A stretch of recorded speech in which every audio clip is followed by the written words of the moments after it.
Hello నమస్తే అందరికి, నా పేరు పవన్. ఈ రోజు బిగ్ బాస్ మార్నింగ్ ఓటింగ్ గురించి మాట్లాడడానికి వచ్చాను. అసలు మార్నింగ్ ఓటింగ్ కి నైట్ చెప్పిన ఓటింగ్ కి చాలా తేడా ఉంది. ఆ తేడా ఏంటంటే, నేను నిఖిల్ ఎంత ఉన్నాడు, 39% ఉన్నాడు. ఈరోజు ఎంత ఉన్నాడు, వామ్మో అంత తెలిపిడంటారా బాబు అంటాడు. మహా అంటే 1 or 2 or 3% అమ్మ హైయెస్ట్ అనుకుంటాం. కానీ 10% అంటే 14% డిఫరెన్స్ తో, అంటే నబిల్ కి నిఖిల్ కి డిఫరెన్స్ నిన్న ఎంత ఉంది, 9% ఉంది. బట్ ఈ రోజు ఎంత ఉందో 14%, అంటే 44% వెళ్ళిపోయారు అనమాట. మామూలుగా పెరగలేదు ఓటింగ్ అనేది, చాలా విభత్సంగా పెరిగింది ఓటింగ్. అది ఎందుకు పెరిగింది అనేది కూడా నేను క్లియర్గా ఎక్స్ప్లెయిన్ చేస్తాను. రాత్రి కూడా ఆల్రెడీ చెప్పాను. ఆల్రెడీ ఏం చెప్పానంటే, కన్నడ స్టారు, కన్నడలో సీరియల్ యాక్టర్, కన్నడలో సీరియల్ చేశాడు అండ్ తెలుగులో కూడా చేశాడు. కాబట్టి తెలుగు 2 రాష్ట్రాలు అండ్ కన్నడ రాష్ట్రం 3 కలిపి ఓట్లు తెగ గుద్దేస్తున్నారు అనమాట. గుద్దటంలో ఓట్లు భయంకరంగా ఓటింగ్ రేటింగ్ పెరిగిపోతుంది. సో అదే కాకుండా ఆ కన్నడ వాళ్ళు కూడా ఏం చేస్తారంటే, మన కన్నడ వాడు తెలుగు బిగ్ బాస్కి వెళ్ళి విన్నర్ అయి బయటకు రావాలన్న ఉద్దేశంతో వాళ్ళు సోషల్ మీడియాలో చాలా భయంకరంగా ప్రమోషన్ చేస్తున్నారు అనమాట.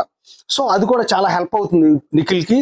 సో ఆ విధంగా చూసుకుంటే కనుక నిఖిల్ చాలా టాప్ రేంజ్ లో ఉన్నాడు. ఎవరికి అందనంత రేంజ్ లో 44% లో ఉన్నాడు. ఈ విధంగా చూసుకుంటే కనుక డెఫినెట్ గా నిఖిలే విన్ రా బాబో అనిపిస్తుంది నాకైతే కనుక. మీరేమనుకుంటున్నారు? ఆడు కాదురా ఈడురా అనుకుంటే కనుక ఆడి పేరు అయితే కమెంట్ చేయండి. ఆడు కాదు ఈ అమ్మాయి రాకుంటే కనుక అమ్మాయి పేరు ఎవరైతే కమెంట్ చేయండి. సో సెకండ్ పొజిషన్ లో అయితే కనుక నబీల్ ఉన్నాడు. నబీల్ అయితే కనుక యాక్చువల్ గా నబీల్ కి నేను చెప్పాను కదా, నబీల్ కి నిఖిల్ కి ఎంత తేడా ఉంది, 10% తేడా ఉంది. ఈరోజు 14% తేడా ఉంది. చాలా చాలా డిఫరెన్స్ వచ్చింది. సో దీన్ని బట్టి చూసుకుంటే కనుక నబీల్ గేమ్ మొన్నటి వరకు చాలా బాగా ఆడాడు. ఆయనకి మైనస్ కూడా ఇంకోటి ఏంటంటే, ఎక్కువ శాతం నామినేషన్లోకి రాకపోవడం కూడా చాలా మైనస్ అనిపిస్తుంది. సో ఎందుకంటే ఎక్కువ శాతం నామినేషన్లోకి వస్తే, అమ్మో నేను నామినేషన్లోకి వచ్చాను, ఇంకా బాగా ఆడాలి, ఇంకా ఎనర్జెటిక్ ఆడియన్స్ లో మంచి గుర్తింపు తెచ్చుకోవాలన్న విధంతో బాగా ఆడతారు నామినేషన్లు ఉంటే కనుక. సో నామినేషన్ తక్కువ ఉన్నాడు కాబట్టి ఆట తీరు కొంచెం బాగుంది, నామినేషన్ తక్కువ ఉన్నాడు కాబట్టి అలా సోసోసో వెళ్ళిపోయింది.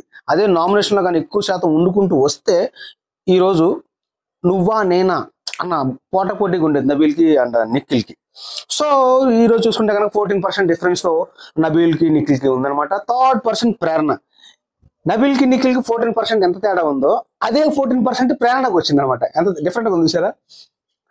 నబీల్ 30%, నిఖిల్ 44%. సో ఈ 30కి 44కి 14% డిఫరెన్స్. ఆ 14% ప్రేరణకు వచ్చింది. కామెడీ కదా.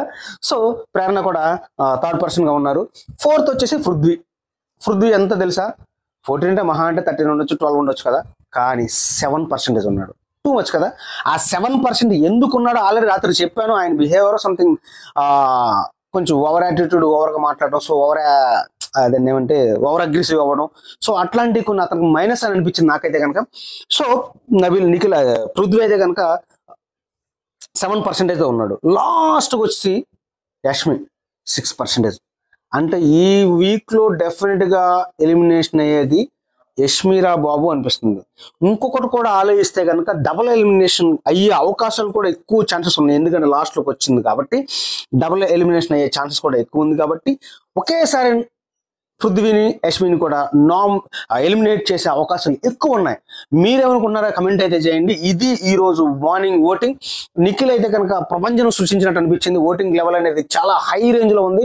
44% అంటే కనుక చాలా ఎక్కువ. ఎవరికి అందనంత రీతిలో ఓటింగ్ లెవెల్ అనేది ఉండడంతో చాలా మంది డెఫినెట్ గా నిఖిలే విన్ అవుతాడు, నిఖిలే విన్ డెఫినెట్ గా బిగ్ బాస్ 8 విన్నర్ నిఖిలే అన్న థాట్స్ అయితే ప్రతి ఒక్కళ్ళ బ్రెయిన్ లో టకటకటకటగా తిరుగుతుంది అనమాట. మీ బ్రెయిన్ లో ఏం తిరుగుతుందో కమెంట్ రూపంలో తెలియజేయండి.